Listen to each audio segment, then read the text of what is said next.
Buenos días, buenas noches. En esta ocasión quisiera hacer una revisión corta de este proyecto de ley que se aprobó en el 2024, en el cual modifica ciertos aspectos de la ley de concesiones. Este, Espero que les guste y tengo varios de otros videos por realizar. En primer lugar, un resumen de los cambios que tiene este proyecto. Introduce algunas definiciones como el tema de agentes, servicios complementarios, ya que después explicaré. El tema de modificación de los contratos. Cuando habla aquí de contratos es de generador a distribuidor, solo para el mercado regulado. Por ejemplo, cómo se determina la demanda para licitar. O sea, es una modificación porque esto ya existe. Si no se ha metido cosas de mayor exigencia para el distribuidor. El tema de los plazos para realizar las licitaciones y el tema de algunas condiciones contractuales que se deberían de incluir. Adicionalmente, en el tema de los sistemas aislados, el tema de que también se puede licitar en los sistemas aislados y dentro de esa licitación incluir una promoción para renovables, es decir, incluir un pedido expreso de que se desarrollen renovables. ¿Ya? Y una novedad es que en sistemas eléctricos aislados, donde normalmente el distribuidor es el operador, que la función se puede encargar al COES, ¿ya? Cuando existan dos o más generadores. Este es el caso específico de Iquitos que calza aquí, donde se tiene dos operadores. Entonces esto es algo bueno para el tema operativo. Y algo importante, pero que no se menciona muchas veces, es la determinación o el cambio de la referencia para el precio teórico. O sea, los precios teóricos que calculo Sinermin tienen que siempre compararse contra un precio de mercado. Actualmente el precio del mercado es lo que se llama el precio de las licitaciones. Licitaciones hechas para el mercado regulado. Por eso que el precio teórico es del mercado regulado. No tiene nada que ver con el mercado libre. Esto ha venido funcionando desde que se modificó la ley en el año 2008. Sino que estas licitaciones han dado precios altos, han estado indexados a cuestiones que han elevado los precios y hoy día son precios altos que van a regir hasta el año 2030. Ya más o menos ahí donde van a vencer la mayoría de los contratos. Bien. Y un tema interesante es el pago de los servicios complementarios. Actualmente los servicios complementarios lo pagan todos los generadores cuando venden. ¿Ya? O sea, el costo del servicio complementario se reparte entre los generadores. Entonces es una regla. Pero una parte, hay cosas que los generadores lo asumen como un costo único. Ejemplo, la regulación primaria de frecuencia. En cambio, la regulación secundaria se reparte entre todos. Entonces, pero aquí ha introducido una novedad que después voy a explicar. Primero, respecto a la demanda a ser licitada, se dice que el distribuidor tiene que definir el requerimiento y la modalidad de contratación y que la compra se puede hacer por bloques de potencia y energía separados o conjuntos y que en los siguientes 12 meses se va a aplicar el conjunto para el bloque de punta. O sea, en bloque de punta, llámese más o menos entre las 6 de la tarde y las 11 de la noche o 12 de la noche, en ese bloque uno compra energía más potencia. Eso es lo que dice. En los otros bloques uno puede comprar energía. Y el tema de la programación de los procesos de licitación, que todo esto está puesto ya en la ley, si no se han hecho ciertas mejoras ya, o cambios. Ejemplo, algo que no estaba era que se tiene que hacer siempre una previsión de 10 años que se actualiza cada año. y que es un tema vinculante. Una vez que uno hace la previsión, lo comunica al MINEN, a los CINEMIN y se vuelve vinculante. Y las modificaciones anuales tienen que ser aprobadas por los CINEMIN. Al final uno está regulando esto. ¿Cuál es el problema que veo? De que el mercado regulado es incierto a largo plazo, porque uno puede proyectar el total de la demanda del país o de la ciudad, pero no puede proyectar cuánto de eso va a ser regulado libre porque los clientes tienen libertad de pasar de un lado a otro. Y eso la ley no lo puede cambiar y tampoco lo ha cambiado acá. Entonces es difícil hacer una previsión de 10 años sabiendo que esto cambia. El tema de los plazos. Normalmente la licitación se estructuró para el largo plazo, como se señala aquí, con un contrato máximo de 15 años para incentivar nueva generación. Ese fue el concepto. Pero para que pueda postular nueva generación hay que hacer un preaviso de 3 años, ¿no? Eso está ahí. ¿Ok? Eso le llaman la licitación de largo plazo. Introducen después la de mediano plazo, que dice que el contrato no más de 5 años y el preaviso, o sea, tiene que ser 2 años antes. Y la de corto plazo, máximo 3 años con un preaviso de 1 año. Ya, esta es una forma de llamarle a las licitaciones o la duración de los contratos.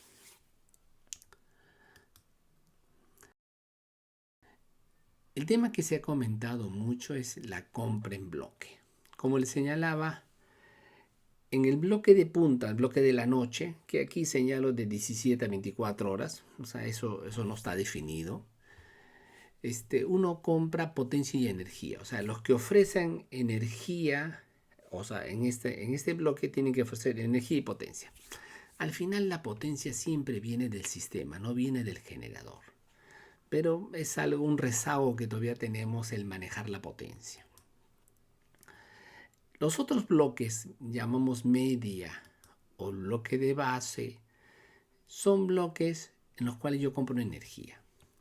Entonces, ¿por qué se hacía mucho problema y por qué discutían muchas personas? Era de que obviamente hay empresas que producen su energía, o sea, hay generadores que producen en la media, o sea, en el mediodía, y ellos no quieren contratar en la noche, porque no disponen de esa energía y no quieren comprarlo del sistema para revenderlo porque asumen un riesgo en los precios. Ante eso, lo más fácil para un generador es centrarse en el bloque que ellos venden. Ya.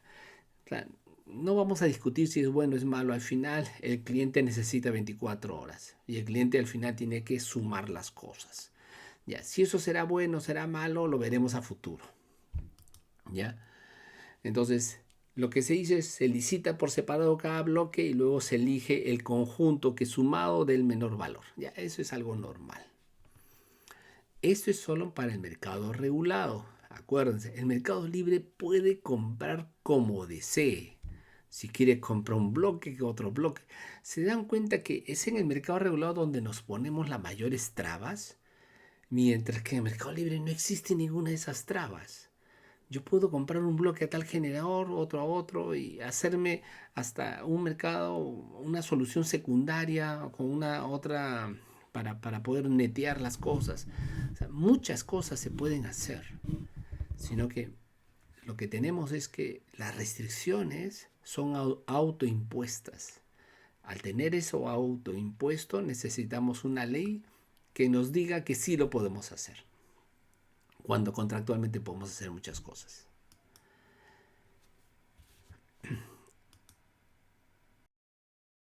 Respecto al precio de referencia, como les decía, hoy día tenemos un precio de mercado libre. El mercado libre es el 60% de la demanda y eso puede ir creciendo a futuro. Y tenemos por otro lado mercado licitado, que hoy día es el mercado regulado mayormente, digamos que sea un 40%.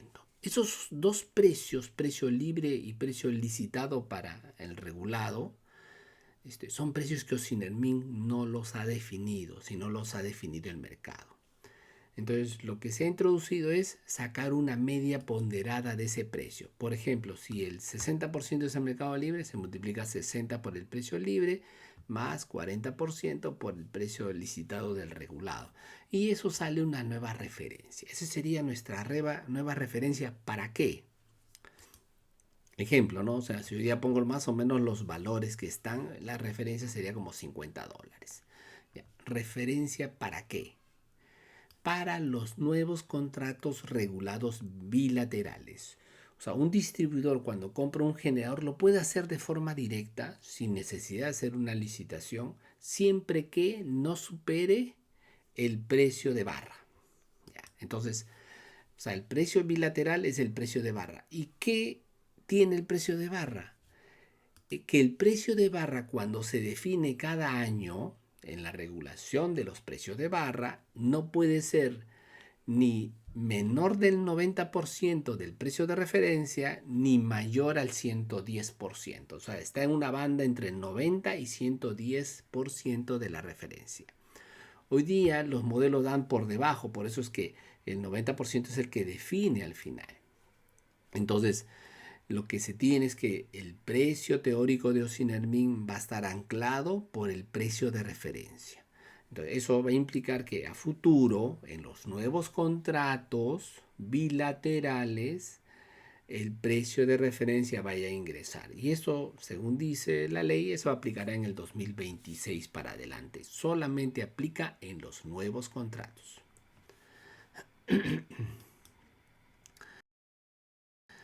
La parte novedosa, como le digo, es el criterio de pago de los servicios complementarios, que no estaba en la ley 28832. Entonces, el servicio complementario, uno de los principales es la regulación de frecuencia. Y esto se hace mediante reserva rotante. Porque hay un principio que la oferta tiene que ser igual a la demanda en cada segundo. Digamos, ese es un principio. La realidad, ¿cuál es? Que siempre hay un desbalance entre la oferta y la demanda. No son iguales. O sea, nunca pueden ser iguales, porque existen siempre cambios en la demanda, cambios en la generación. Entonces, tenemos que considerar que esta es nuestra realidad. Entonces, si existe un desbalance, eso significa o que la demanda es mayor que la oferta, o que la oferta es mayor a la demanda. En cualquiera de esas situaciones se requiere una respuesta rápida, o aumentando la oferta, la generación, o reduciendo la oferta. O sea, lo que se juega es con la oferta. Si no se puede atender vía cambios en la oferta, se maneja la demanda. Y la única forma de manejar la demanda es restringiendo, o sea, eliminando demanda, rechazando carga se le llama. ¿Ok? Entonces, ese es el criterio general que es el principal trabajo que tiene el operador. La frecuencia en el Perú es 60 Hz. Y para darnos un orden de magnitud, esta línea azul que yo muestro es una onda sinusoidal que tiene ciclos. Aquí muestro 3 ciclos. Cada ciclo tiene 17 milisegundos. O sea, se dan cuenta la velocidad que tiene la electricidad. O sea, una onda, un ciclo pasa cada 17 milésimas de segundo. Por esa razón es imposible balancear cada ciclo, o sea, o en segundos, es difícil balancear. Entonces siempre los sistemas están o que sobra o que falta y están fluctuando alrededor. ¿Y cómo se controla este desbalance? Controlando la potencia de inyección de las centrales. Hay ciertas centrales que tienen control, otras no tienen control. Entonces, la frecuencia es como la temperatura. Así cuando tenemos una temperatura alta, nos dice que hay una fiebre en el ser humano. La temperatura al final es un resultado de la energía interna de un cuerpo. Y la frecuencia nos ayuda a medir el desbalance del sistema también. Cuando la frecuencia baja, nos dice que el sistema se está deteniendo. Cuando la frecuencia aumenta, se está acelerando. O sea, hay demasiada energía cuando se acelera. Entonces aquí muestro unas figuras del SEIN en esta línea azul. Usted puede ver cómo la frecuencia fluctúa alrededor de 60 hercios. El problema no es que fluctúe, el problema es que no superar las bandas, los límites mínimos y máximos donde el sistema puede colapsar. Eso es lo único que vigila el sistema, ¿ya? Así, entonces uno tiene que seguir hora a hora o segundo a segundo a la demanda y siempre hay un desbalance, siempre hay errores de previsión. Uno cree que al día siguiente va a reunir la oferta y la demanda y siempre va a tener desbalances. Y para efectuar esos desbalances, o sea, cerrar los desbalances, uno trabaja con la potencia de las máquinas. Aquí en esta figurita trato de decir que existe una relación entre la potencia que una máquina inyecta y la frecuencia que el sistema va a tener. Cuando está muy acelerado el sistema, la frecuencia sube, se baja la producción y viceversa. ¿Ya? Esto se hace en automático. El operador no tiene que estar haciéndolo, lo hacen las computadoras de forma automática. ¿Ya? Esta figurita la pueden buscar en el COES, ahí pongo el portal. Entonces, estamos viendo los servicios complementarios y el principal, como le digo, es la frecuencia y esto significa reserva rotante. En la hidráulica, la reserva rotante de la hidráulica, la energía está en el reservorio. Entonces, si aquí muestro cómo produce una hidráulica en el día, uno puede observar, ¿ya?, que la hidráulica, para tener reserva, lo que se le obliga es a bajar un poco la producción, digamos un 3%, y para con esa diferencia atender los cambios súbitos o en la demanda, realmente en el desbalance, porque no se sabe si los otros generadores lo están atendiendo. La hidráulica más o menos entre las previsiones tiene una desviación estándar del 5%. Por eso es que esta reserva rotante trata de cerrar el desbalance. Entonces, la hidráulica es la central que mejor puede ajustar su producción y es más previsible. Puede darle un perfil de cuánto va a producir hora a hora con mejor exactitud que cualquier otra tecnología. Entonces, porque controla un reservorio y controla el agua. O sea, no estamos diciendo que produzca al 100%, sino que nos diga cómo va a producir hora a hora, ¿no?, cómo va a atender la función. Entonces, es de las tecnologías que es más confiable en la producción hora a hora, no a largo plazo. O sea, tiene un problema del clima siempre. Entonces, si es que uno quiere aumentar la confiabilidad de una hidráulica, lo que hace es se aumenta el reservorio, se pone más reservorio, más almacenamientos. Eso es lo que hay que hacer. Por otro lado, otra tecnología son las BES, ¿no?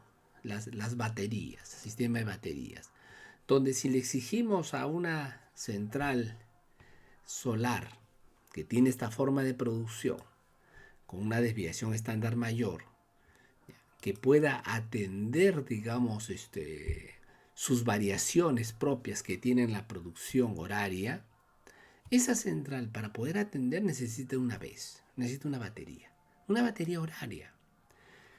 Entonces, por tanto, la solar sin una batería, sin una BES, es menos confiable en la programación horaria. Entonces, lo estoy enfocando así porque lo que les va a exigir ahorita el sistema es que todas tienen que tener la misma confiabilidad. ¿Qué quiere decir? Si en determinada hora la hidráulica dice yo voy a producir 100 megavatios, la solar va a decir yo voy a producir 30, tienen que asegurar que va a estar los 30 por un lado y el otro los 100 megavatios. No pueden argumentar, no, es que el recurso me cambió de forma imprevista.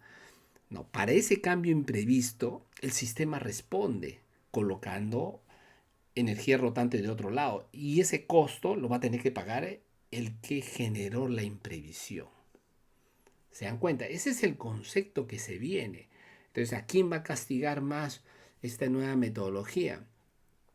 A la central, que es más incierta o menos confiable.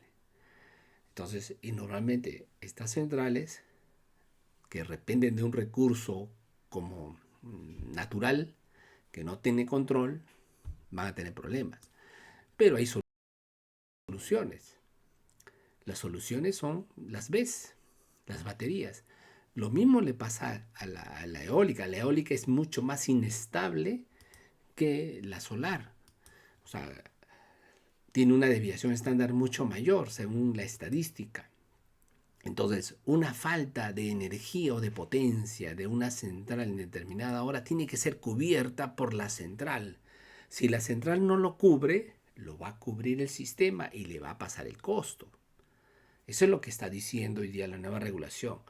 El sistema va a proveer estos cierres de los desbalances y te va a pasar el costo.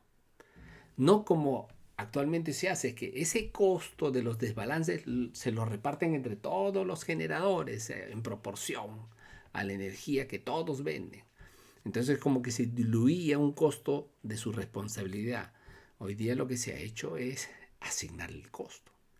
O sea, este procedimiento todavía no está definido, pero hacia eso va a ir. Entonces, ¿cuál va a ser el impacto final? Que ante la volatilidad de la red, sean eólicas y solares, la solución para ellos tiene que ser la BESS.